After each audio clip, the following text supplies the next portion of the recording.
రామ్ గోపాల్ వర్మ దర్శకత్వంలో రూపొందించిన వ్యూహం సినిమా విడుదలకు తెలంగాణ హైకోర్టు బ్రేక్ వేసింది.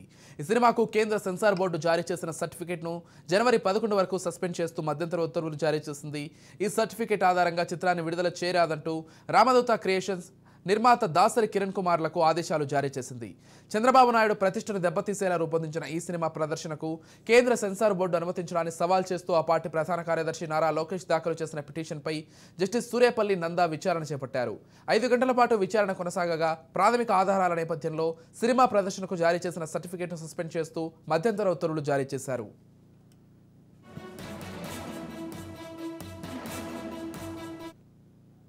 అంతకుముందు పిటిషనర్ తరఫున సీనియర్ న్యాయవాది ఉన్నం మురళీధర్రావు, ఉన్నం శ్రవణ్ కుమార్లు వాదనలు వినిపిస్తూ భావ ప్రకటన స్వేచ్ఛ పేరుతో కక్ష సాధింపుగా చిత్రాలు నిర్మించి విడుదల చేయడం సరికాదన్నారు.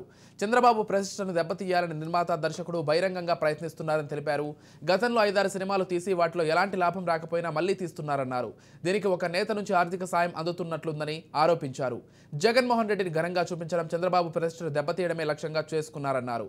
సినిమా ప్రీ రిలీజ్ వేడుకలో వైసీపీ మంత్రులు వేదికపై కూర్చున్నారని తెలిపారు. రాజకీయ వ్యంగ్య చిత్రాలు నిర్మించి సృజన పేరుతో తమ పరువు తీయడానికి ప్రయత్నిస్తున్నారని ఆరోపించారు. ఇందులో నేరుగా పేర్లు కూడా పెట్టారన్నారు. వ్యక్తి గౌరవ ప్రతిష్టలకు ప్రాధాన్యం ఉంటుందంటూ సుప్రీంకోర్టు వెలువరించిన పలు తీర్పులను న్యాయమూర్తి దృష్టికి తీసుకువచ్చారు.